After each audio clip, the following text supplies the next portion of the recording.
Susan Carvell, more affectionately known by the children as Scientific Sue, and this video is just for you, the teachers, to explain how the virtual experience of How to Train Our Dragons works. Now, the live show and the virtual experience are based on these captivating books written by Cressida Cowell. There are 12 of them, and it's also then turned into a very enchanting film, How to Train Your Dragon by DreamWorks. Many of your pupils will have seen the films, some may have even read the books. One of the goals in this activity is to foster the love of reading. So in the teaching notes at the back, you will find a list of ideas and activities which will encourage the children to do this. In the books, Cressida Cowell never mentions the word science or engineering, but as I was reading through these books, she has her dragons and her Vikings doing a huge amount of science and technology. So another aim is for me to show that she's not just a masterful and creative writer, she's also possibly a secret scientist. Preparation for this virtual experience is quite straightforward. First of all, you would have received this box, either from me or from the festival provider, and you will also, through the email, received the video, the video of the show, and the teaching notes. You've either received these via WeTransfer email, or you will be accessing them through my YouTube channel. If you have any questions or queries, please feel free to email me. Here's the email address, and I will try to get back to you as soon as possible. This program provides science in a fun format and allows for flexible learning. You, the teacher, are in charge of the speed at which this program takes place. I will only ask for 1 or 2 helpers, but you might decide that you want to have the whole class do the activity. So you can stop and start the video, have the video going over a week, or have the video just in one session. It's down to you. You can also stop and start if you think there's a point that I've mentioned will allow class discussion, or you want to make sure the children are following what's going on. Yes, this is an interactive learning session. In fact, I think it's the next best thing to a live show.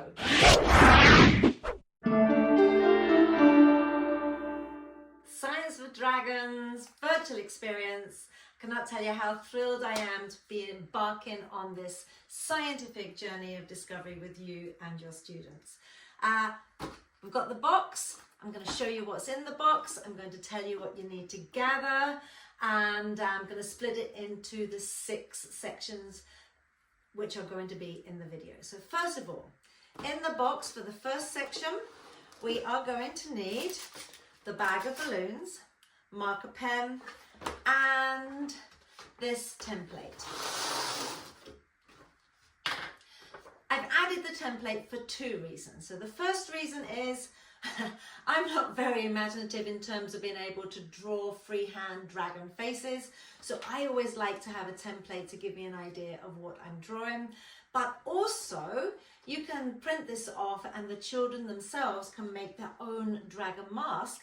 So if I ask them to be a dragon in the show, ta-da, they've got a mask. And you could also maybe get them to make their own Viking hats so that they're dressed up when they're Vikings too. So the first thing we need to do is to take 5 balloons out of the bag of balloons. So there are 10 there. 5 can be used at another time, or if one of the balloon bursts, it's going to give you a spare one. If you don't like blowing up balloons using your lungs, you can also have a balloon pump. So we're going to possibly need a balloon pump. You're also going to need a hairdryer, and if you don't have a plug close to your table, you're also going to need to have an extension lead so that the hairdryer is in your performance space. And then the last thing you're going to need are items that the young Viking that I'm going to choose to be a volunteer is going to throw at the spinning dragon to knock it out of the sky. So this activity in the booklet is called Toothless Flies Again. You can give your dragon any name that you want. So let's have a look and see my dragon. Ta-da! So it's not too far off of that pattern, but what we're trying to do is to make sure that the part that we use to join the balloons together is in its mouth section, and then they've got the eyes. We tie all of the balloons together, and when we do this, don't bring the neck of the balloon all the way through, because it then means that at the end of the session we can let the air out and then the balloons can be reused. So let me blow this back up again and tie it off. There we go. In the show I will have my dragon like this, and I'm going to talk about the fact that dragons are a little bit like dogs and like to run around in circles so that they can catch their tail in their teeth. So by us tying these together, it is going to look like our dragon is doing that. There we go. It's going around in circles. For the dragon to fly, it has to overcome that pulling force due to gravity. So we have to overcome the weight force. We've got mass, we've got a gravitational pull. And we're then going to need the push from the hairdryer. So I'm going to get this plugged in. We want to have the hairdryer set at cool and also at maximum speed. And the reason for that is, even though on speed 1 it blows out air, it's not going to have a big enough push to keep our dragon flying. That was cool, wasn't it? So we're going to use it at push 2. Now, did you see the dragon start to spin there?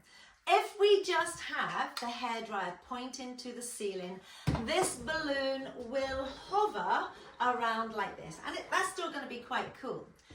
But if you can get it turned at a small arc, a very small angle, then the air will then go over the top of the balloon. And as it moves over the top of the balloon, it is going to make our dragon spin. So in this session, I will ask for my first volunteer. They are going to be a Viking, and their job is to capture our dragon. I've recommended that we use maybe bean bags. They could be bigger than this, or be a little ball, or it could just be maybe some rings. You might even be able to get hold of a small bow and arrow, the ones with little suckers, and in the shops. Anything that is going to be able to knock the dragon out of the sky. Now, you are going to be holding the hairdryer. Your Viking is going to be throwing items at the balloon, so they might accidentally miss and hit you. So you don't want anything too heavy. Or what you could do, once you've found the angle that your hairdryer needs to be on, you could use some gaffer tape and tape your hairdryer to the table, which means that you can step back and everybody could maybe have a chance to see if they can knock their dragon out of the sky. So we put the hairdryer, if I lean it on the table, I'm just going to give it a slight tilt. I'll switch it on.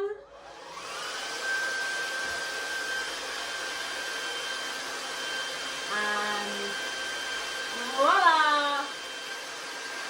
We have our spinning, dancing dragon.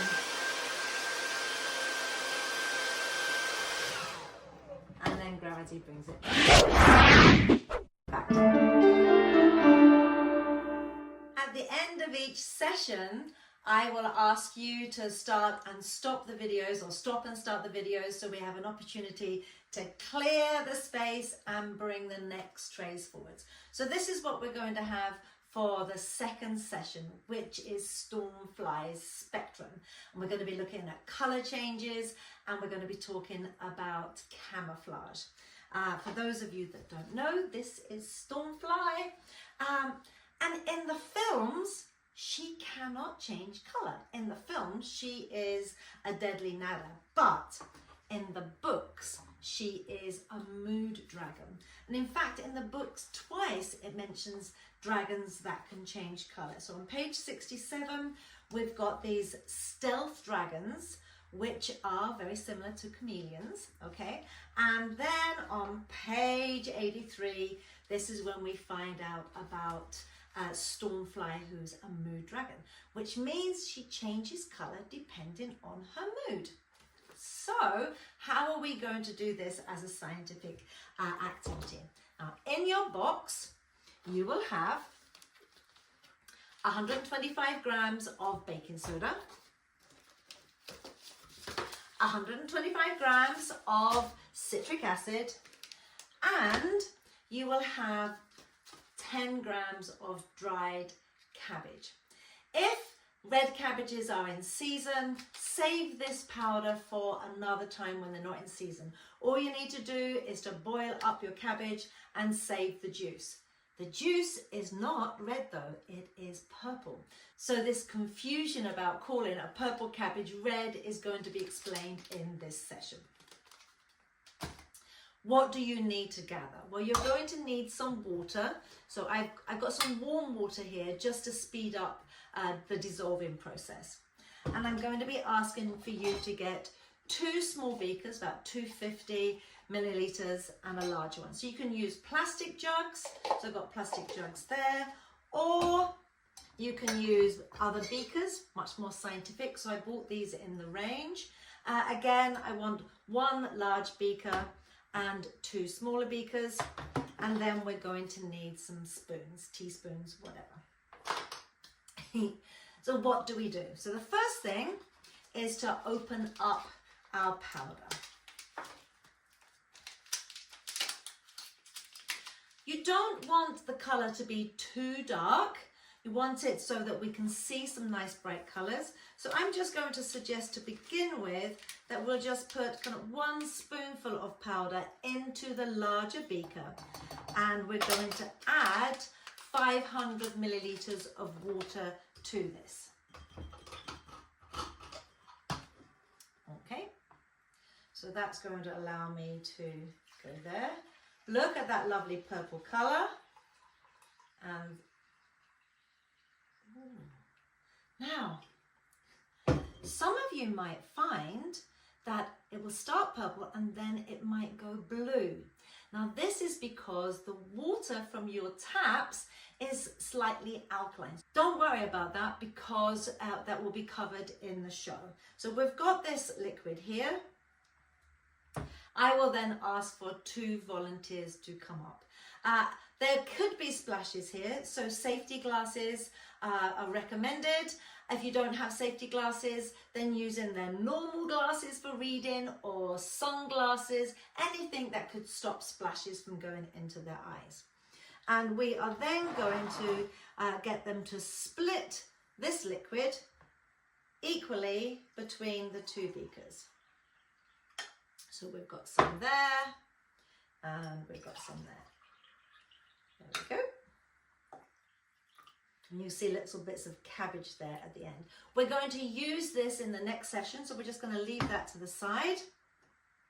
What we're going to do is we're going to be looking at our color changes. Now, we're now going to add 1 spoonful of citric acid into one of these beakers, and 2 teaspoons of the baking soda into the other. You can get the children to go directly from the bags, but if you can get 2 small little beakers, it might make it a little bit easier for them if you've got it pre-measured. And whenever we're using these 2, we always have it as a ratio of 2 to 1. So we're going to have 1 spoonful of citric acid, so I'm going to put that there. And we're going to have 2 spoonfuls of baking soda. Now I have tried to get chemicals which are easy for you to replace. If you can't find citric acid, then the white vinegar works just as well. And in fact, that is the reason why we call this red cabbage, because whenever an acid goes into the cabbage juice, we get this lovely red color. So the reason, going back, the reason we call these red cabbages is that before we had electricity, we used to pickle the cabbage in vinegar, and then it gave us this lovely red color. Now, what mood would red be? So we ask the question, and hopefully they're all going to come up and say angry. When we look at the baking soda, when the baking soda goes in, we're then going to go to blue. And what mood would blue be? Now, hopefully they're going to say sad. So when it's neutral, we're going to get a purple color. When it's in a base, that's what this is as a powder. Once we put it into a liquid, it's also known as an alkali, we get a blue color. And then when it's in an acid, we get pinky reds or bright reds. So we've got that going on there. In the video, I'm then going to explore other chemicals. I'll explore caustic soda, which will give us a yellow, washing soda, which will give us a green, and our baking soda, which is blue. So I will then be able to talk about the fact that we've got a chemical which changes color, and depending on the strength of the chemical, we get a different color. So it indicates to me when it's a weak alkali, whether it's stronger, or if it's deadly, if it goes yellow. However, in acids, we just tend to get these pinks or these reds. So this is called a chemical indicator. I will explore that a little further. At this stage, we're going to thank our volunteer, let them go back, and I will get another volunteer that's going to come up for section 3. We don't need to change any of the trays because we're going to be using exactly what we have here.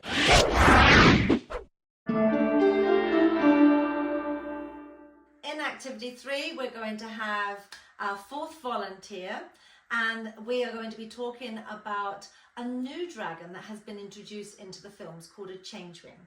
So in the books, Stormfly is a mood dragon, changes colour, but in the film she can't do that, but this Changewing can. The ability to change colour is amazing, but this dragon, the Changewing, also has a fire type, which is acidic spit. And using our cabbage juice, we can find out which materials are acidic. Okay, we get that lovely red colour. So our volunteer, wearing their safety glasses, is going to hold the beaker with the acid in, citric acid, or you could use vinegar. And it's also going to have the beaker which has got the baking soda in. Maybe give both of them a little stir to make sure all of the powders are mixed in and dissolved. And the beaker that we use in activity 2, we've still got a little bit of the purple liquid there. That is what it would look like when it's neutral, when it's in water. And so what we're going to do is we've got this fact. If we as a Viking are spat on by this disgusting Changewing dragon, we can carry some baking soda crystals in our satchels, and it will help us neutralize that spit. What I'm going to ask our volunteer to do then is to pour these 2 liquids back into the original beaker that we'd used in activity 2. And when they do that, we're going to get a color change. And if it's been neutralized, it will go back to purple. So let's see what happens here. Oh! And then they're going to find that a lot of gas is produced as well. So it's going to be very exciting in the class. And if they keep pouring, whoa, we're going to have a spillage, which is why we need the splash tray. Now look, it's gone back to purple. It has been neutralized. Again, at this stage, you'll stop the video. All of this will be moved to the side, and then the next tray will come in and take its place. The 4th activity is called Unmask the Gas, and here we're going to discover a new dragon fire type. Already from the box, we've got our baking soda and our citric acid. So one more thing from the box is required, which is going to be a candle. You are going to have to gather the following. So a little container that our candle can go into. We need a funnel only because we need to put some baking soda into a balloon, and we're going to put some citric acid into a bottle. Now, so I have decorated my bottle. You don't have to do this, but I think it looks quite cool having the eyes and the mouth there. You're also going to need either some matches or a lighter to be able to light our candle, and 100 milliliters of water. In the video, I would have asked for another volunteer. So our volunteer can pour the water into the stomach of our dragon. And then using the funnel, we can get 1 teaspoon of the acid to go into its stomach. And in real life, humans and all animals have an acidic stomach.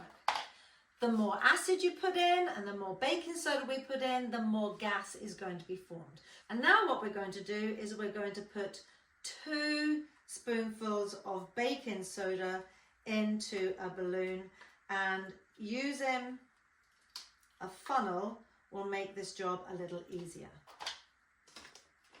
You can have this prepared before the show starts. So there's 1 spoonful and 2 spoonfuls, and we're just going to let that go into the balloon.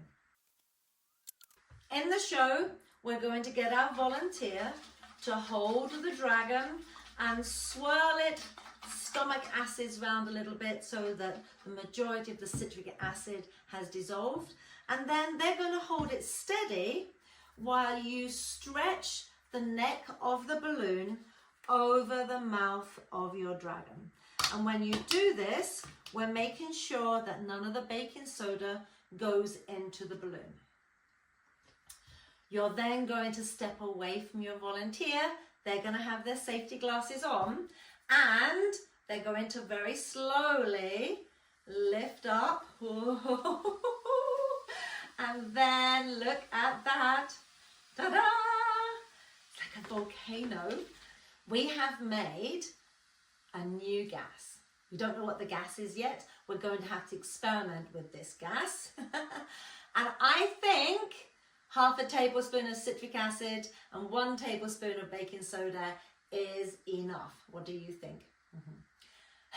Your job now is to carefully remove the balloon without losing any of the gas from the bottle. Whoops. Wasn't expecting that to happen. And we're going to tie the balloon off. There we go. So now we have this invisible gas trapped in here, and we've still got some of the gas there and a mess on the table. You're going to light the candle. And one of the other things on your list of things to gather, I've got here a peg, which I've just taped to a stick, or they can be tongs. We don't want the child to get too close to the flame, so we're just going to hold the balloon in the peg or the tongs, and they are going to put the balloon on top of the flame. In the video, I will have made hydrogen, and they will have seen a huge fireball made. So we can make this as exciting as we want. Because the child has seen it explode, they may not want to do this section, and that's fine. We have to still make them feel like a hero. You can then maybe get them to light the candle, and then you will hold this over. So when we do this, and we put the two together, the balloon will still pop, but there's no fire. So again, safety glasses needed here because we don't want any bits of this to go into the child's eyes. Also, it's a little bit loud, so I will instruct the children to cover their ears. And while your volunteer is doing that, you're going to cover their ears, or while you're doing that, they can cover your ears. Now, We're going to thank our volunteer, and our volunteer is going back to its seat. So we need this little container here because I want to trap as much of the invisible gas over the flame as possible. So what you're going to do is you're going to get your bottle. We don't want any of the liquid to go in, but you're going to pour that gas over the flame, and the flame goes out. Clear the gas, light your candle again, and the children are going to see this again. So we have made a gas which is invisible, which is heavy, so it pours downwards. Clear the gas again. This dragon is not in any of Cressida's stories. We can now try to think up of a name. So fume quencher. Think of lots of different names. You can have a competition in the class to see who comes up with the best name. You could also ask them to draw a dragon, maybe for homework. A dragon, and give it its name. So this dragon has the ability, the fire type, to make a gas which is heavy, which they can blow from their mouth, and it's going to cover a big fire, and it will put that fire out.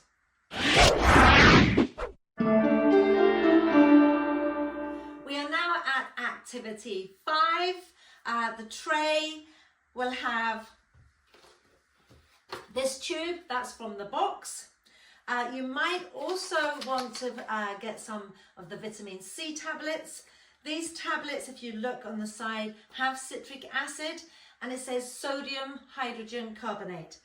That is baking soda. So if you want to keep these chemicals for the previous ones, you can use these tablets. If you don't have these tablets, we will use these crystals. I'm going to do it both ways. So this tube here, it's got a spring lid. We're going to make the gas again, that carbon dioxide gas inside the stomach, but the lid is going to go on. So whereas we had the balloon was able to expand, this can't. So the pressure is going to build up, and it's going to make this lid fly. So we are going to train Meatlug, who is Fish Legs dragon. We are going to train him to fire their rocks and hit a target. So in the film and the book, the Gronckle, so this is a Gronckle, they spit out rocks which burn and explode. In the show, I am going to show them that we actually do have rocks on Earth that do that. It's called calcium carbide, and I will use it to explode a ship and make it go skywards.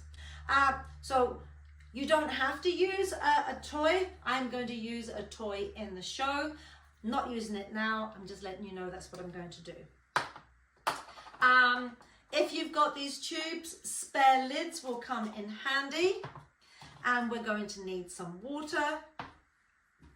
I'm going to be talking about angles, so if you've got a nice protractor, we can bring angles in there, and we're going to need a target.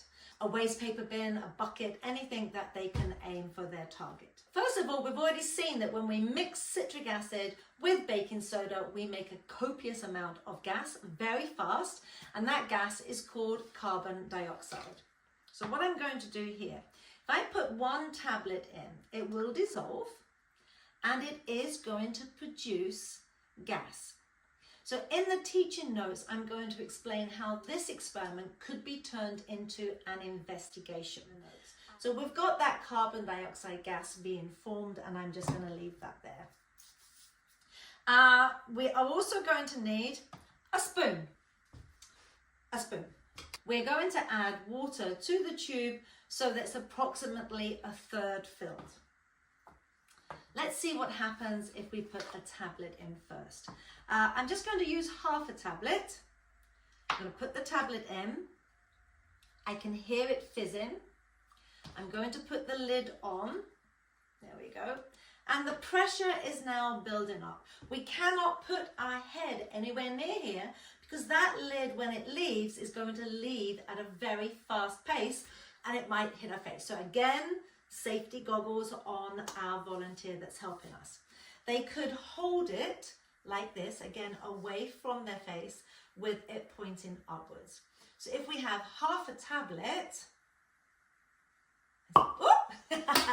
It's slow, but it does the job. Now, let's get rid of that liquid there. So what we're going to do now is, again, we're going to fill it, a third filled with water. We're going to put in half a teaspoon of our baking soda. And then we're going to put in a quarter of a teaspoon of our citric acid. And then we have to have our lid ready to put on, because remember, as soon as these chemicals mix, the carbon dioxide gas is going to be formed immediately. So we're going to put that in, put on the lid, the pressure, the pressure builds up and it flies. So, not as explosive with these tablets, much more controlled. With the powders, it's going to be much, much faster. But once we've figured out that it flies, you wouldn't have seen it hit the ceiling, but you would have heard it hit the ceiling. So if you're in a room which has a low ceiling, like I have here, then doing this experiment on the floor with the children sat around you to begin with is good. Or do it outside, might be even better. And then we can look at distance and bring in angles. So with your tube,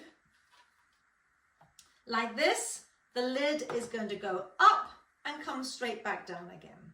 And as we then change the angle, the projectile will change its distance. At 45 degrees, it's going to get its maximum distance. So this is an investigation you could carry out. You could start at 90, then 85, 80, 75, 70, etc.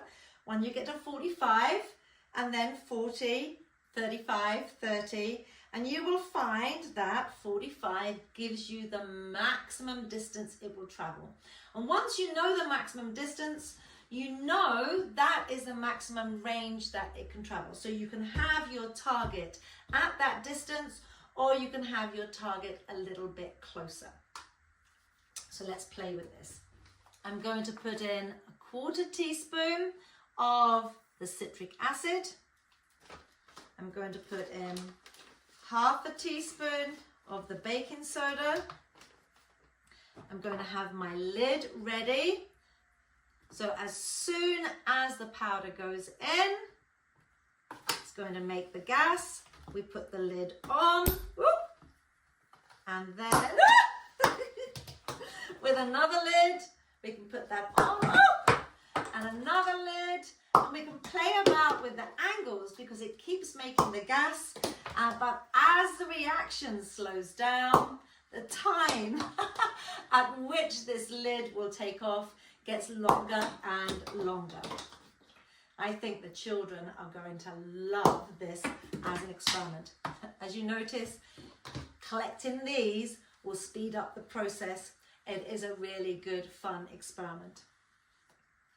You could decorate it as a rocket and have it upside down, but that means it can only be used once, because as soon as your rocket takes off, all the liquid is going to go on the floor. It's a good one. I like that one too. Now you know why this one is called Blast Off. At this point, you're going to stop the video, clear this all away, and then tray 6 is going to come in to take its place.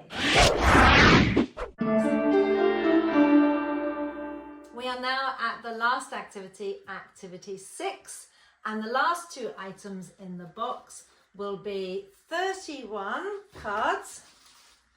There's one for you, and a little bag of paper clips. You're going to need to gather for the children some sellotape. They're going to need scissors, and they're also going to need 2 coins. They can be 1 cent, 2 cents, 5 cents, but they have to be of the same denomination. Now, this part could be set for homework, so you could give them the cards, and then with the help of parents, they could cut it out and decorate it. or it could be done in the classroom. So the first thing that you're going to do for the show is to cut out your dragon.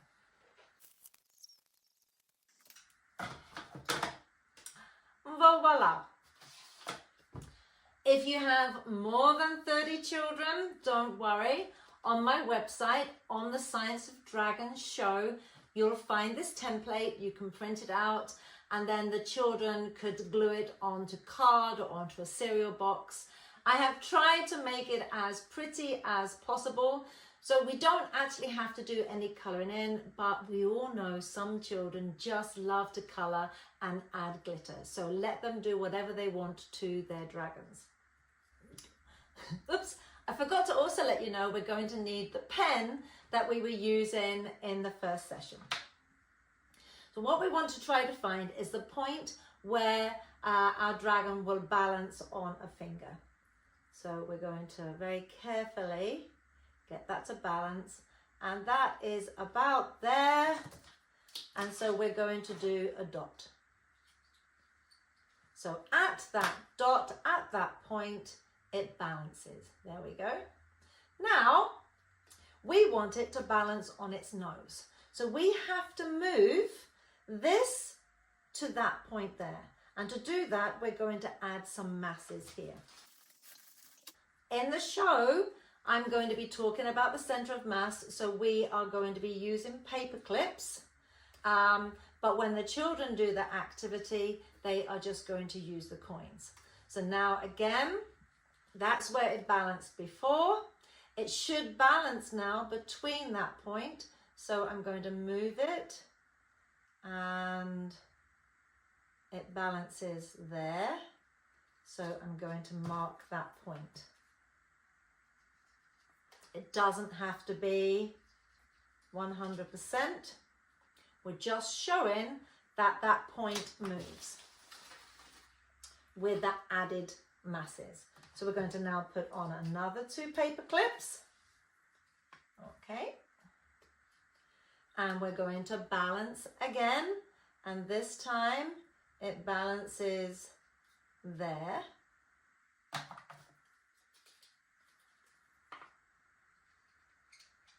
And what you're finding is, because the paper clips are the same masses, the distance that it moves towards the nose is the same. So we could now make a prediction. So I'm going to say there's 1, 2, maybe we just need to do this 3 more times. Let's find out. So that's 3. That's now 4. We'll balance again. And that is there.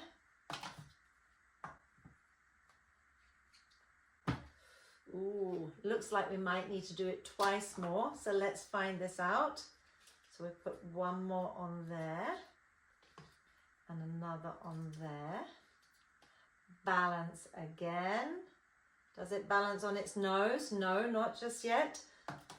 That balance point is there. So we should be able to get this to balance with 1, 2, 3, 4, 5, 6 paper clips, and da da da da da da da. It balances! We have managed to move the center of mass from the middle of its body to the tip of its nose. So now we've discussed our center of mass. I will now say goodbye to the children and thank them for taking part in the activity, and they are then going to balance their own dragons. You can do this directly after the video, or you can have a completely different session where they're colouring and cutting and then sticking on their masses. So I have put little circles there, which gives them an indication as to where they're going to put their coins. We're going to use some sellotape, and we're just going to stick those coins on. There we go.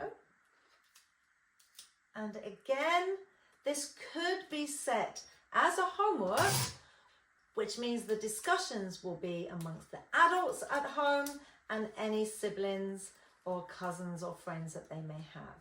Now, will this balance? Da, da, da, da, da, da. Yes, it's balancing. Using the 5-cent pieces, that body is pretty much horizontal. If we use coins that were a little bit heavier, the tail would be up. And if we use coins that were a little bit lighter, the tail would be down, but it will still balance. Now, can they train it to spin? Well, we use the hairdryer. So if I gently blow, I can train my dragon to spin. Just like the very first activity we started with. I really do hope that you enjoyed the whole of this virtual experience. Please give us feedback. It's very important for me to know whether it's too long, too short, if I've not explained it clearly enough, because I'm hoping that you have another experience to do next year and the year on, etc., etc. So I'm going to say bye-bye for now and enjoy your Science of Dragons experience with your class. Bye!